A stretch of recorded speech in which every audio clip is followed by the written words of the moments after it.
It was about a month ago. I woke up. It was a Monday morning, and when I woke up, it literally felt like I had been not present for about 2.5 years. Like, I mean, as if like, where have I been for 2.5 years? Mm-hmm. That was an interesting one to encapsulate. Mm-hmm. Mm-hmm. Yeah, and yeah, since then, as you know, it's just been typical Grant stuff, mate. So you did a couple things before that month ago.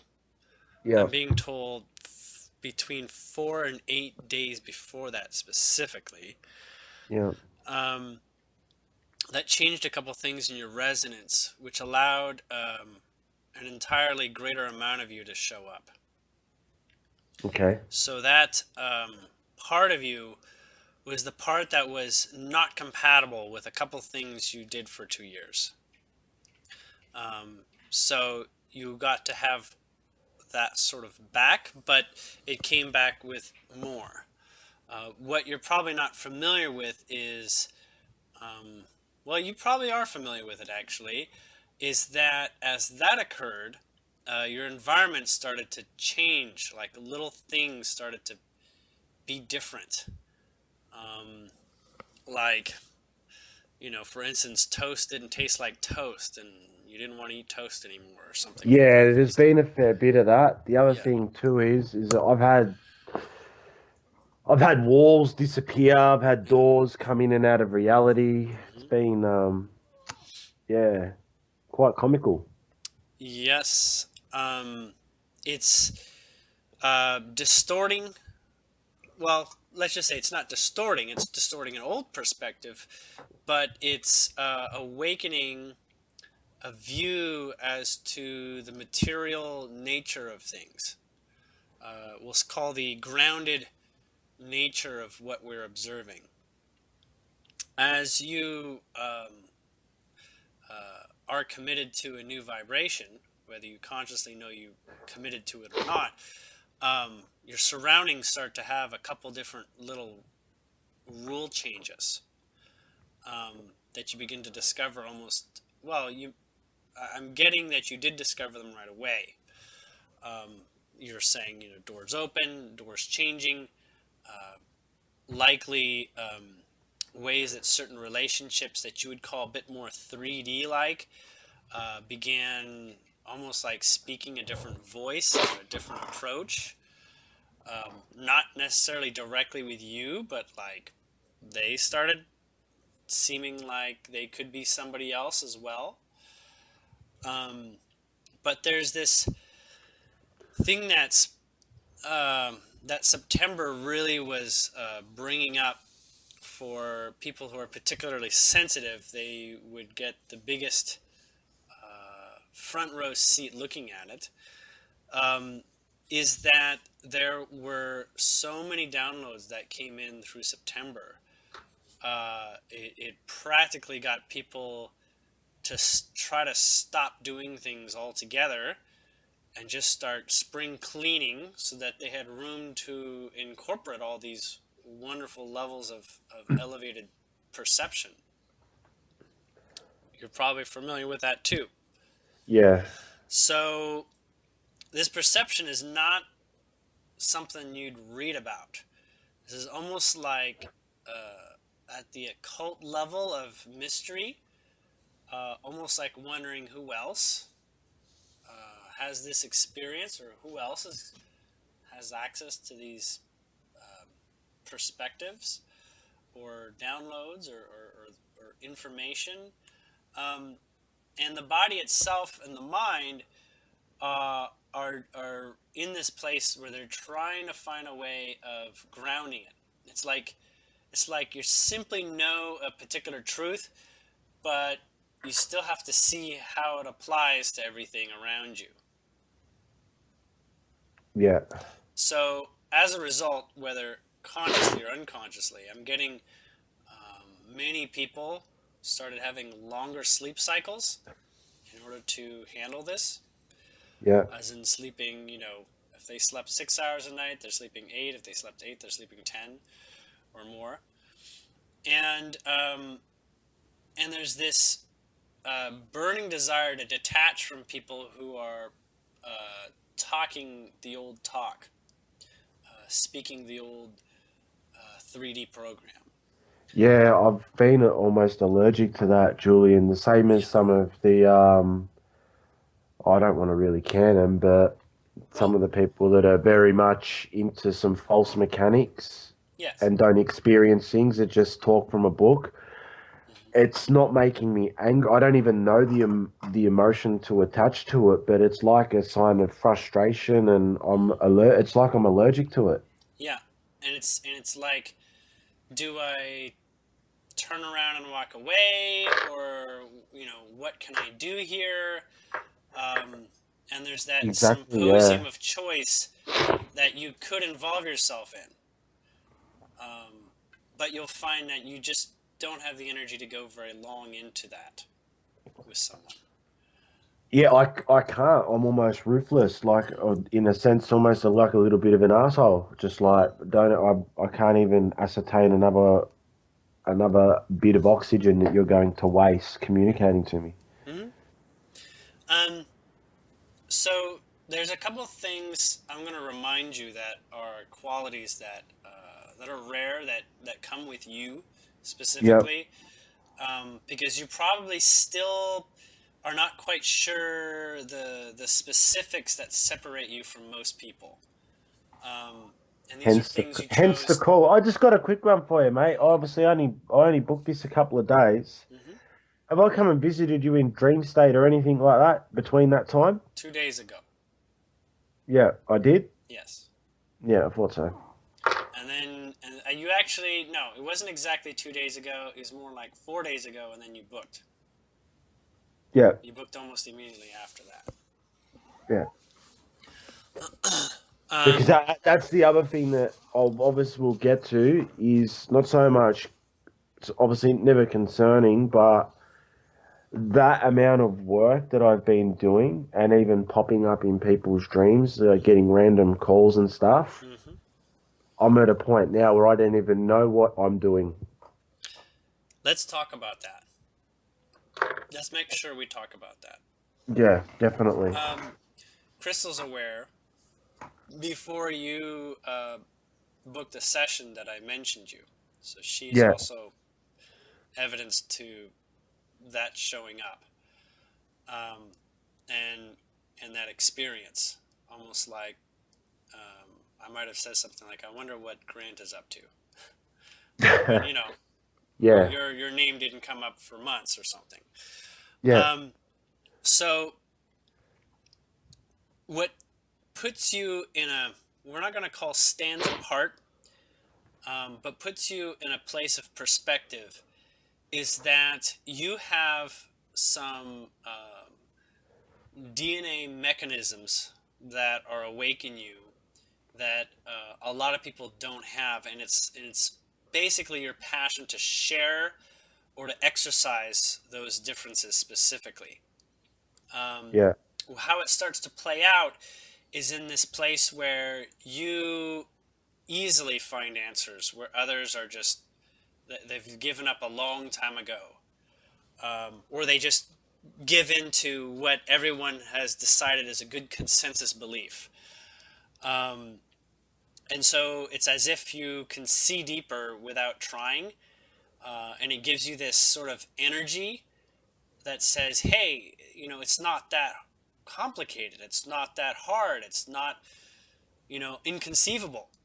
But at the same time, you're meeting this place where it's fairly inconceivable. You're noticing over and over that people are not able to just grasp some of the rudimentary appointments that their mind are trying to awaken them to. It's as if there's awakening going on, and you're not understanding why it's not so easy for everyone.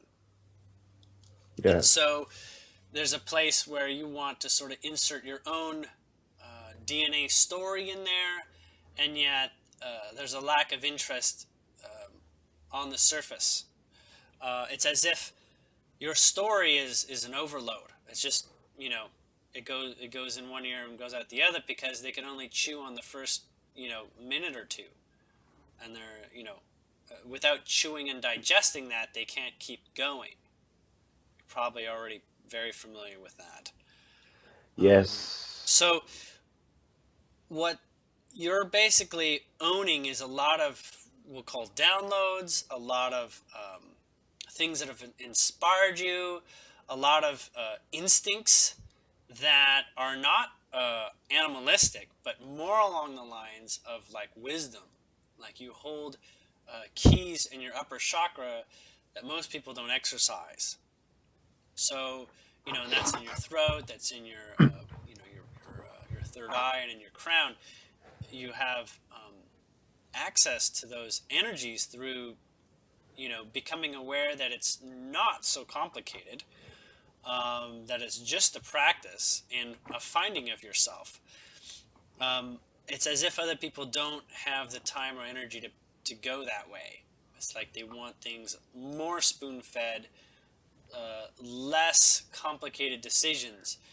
But the decisions from your hand may look like they're complicated on the surface, but in fact, you make the decisions based on intuitive wisdom directly. And so when somebody else looks at that and they don't approach it from intuitive wisdom, they say, that's really complicated. Like, I don't know how I'm ever going to learn that. Okay? Yeah. That can be distressing because you can't just give people downloads as far as you know. That you're going to find out is true and not true as we go along a little bit further. Yeah. So you're already in a position where there's some very key beliefs that hold no strength or conviction of use to you. These are things like mortality is fundamentally a different game in the way that you know it. It leads to a different kind of courage because there's nothing really that functionally is in any way needing to stop you. Should you choose to walk through a wall, you can do it, or walk through an obstacle. So that builds a level of courage, this mortal limit that comes with the survival mechanism of the root chakra, old-fashioned energy. The old way that root energy was organized was in a survival, fight or flight type of way. That is not, it's almost like that is inconceivable for you to live that way. Even though your body does react with adrenaline and things like this, it steps out of that box very quickly, while others can really lose themselves in it. Yeah. So because of that very simple, and that's just one very simple difference, you start to not act like a human, and people instinctively don't really see you as a human. Only on a like a first case, just meeting you sort of thing. A first impression they see you as human, and maybe even a second impression. But shortly after, they say there's something very mysterious about Grant, and I don't know what it is. Yeah, I have. Yeah, I've got this. I've had this spook factor for a while, as you know. And it's kind of like this person's like an open flame, this person, we don't understand his courage, right? So it's a volatile thing on the surface as we begin to feel it. Yeah. It affects all of who you are. So you don't really know that you're that way until you realize that there's not many that are like that, and people are not used to how to communicate with you on the long term unless they have a really strong contract to learn from you. So, in general, the world is trained to have a particular type of walk and talk, and this is how you meet people, and this is how you talk about people, and then you sort of screw up that game as soon as you show up, um, and get people to think more than they're used to, and that can be uncomfortable. Just by not even talking of spiritual concepts or anything, just by the nature of your vibration and the energy you put off, right? Yeah. Because your energy actually is serving to empower others to be the same way, because you create a believability that this is possible, like a self-sufficient viability in a way, right? Yeah. It's like if you met He-Man all of a sudden on the street, you'd say, well, if He-Man can show up, well then, why can't we see Superman or something, right? It's funny. It's funny you mentioned those two characters, dude. How so? Um, I connected with, I'd say, the He-Man type archetype Mm-hmm. of a past aspect of myself, Mm-hmm. and at the same time, I'd say like a Superman complex, but not so much the strength, more of the ability to manipulate the elements like Superman does and connect with those two beings. Mm-hmm. And they both had the same kind of message, and that was, well, and they did. I knew it was a part of me because of the way that they spoke, and was like, what the fuck are you waiting for? Yes, and um, they both have a particular presence of personal responsibility, sovereignty, and a role of bringing liberation to those around them. Yeah, Now, on the one hand, if you're not associating with the archetype, this one starts to look like a savior element, right? It starts to look like a savior if you're not identifying with it, which can be very disempowering when a certain amount of time is given in your direction. Um, the comparison between them and yourself. And that begins to look like an ego, right? It begins to look like, what makes this person so special? But it's a knowing. And that knowing is not derived by ego, but it certainly supports the way the ego operates. So at the same time, you can't really remove it. But ego, from another person's perspective, when they say that person has a big ego, it's another way of saying, I wish I could do what they did. It's not that the ego altogether is an infringement of their free will. It's more like a reminder of their not exercising their free will, yeah, right? So it's like everybody should be able to be like He-Man. Why not? Everyone should be able to be like Superman. Why not? And the why not is like, well, I just wasn't born built that way. Like, that's not true. Anybody can be anybody, really. But the archetype itself is, a piece of the puzzle, because it's, archetypes are used to easily cross conversational gaps when it's hard to describe things.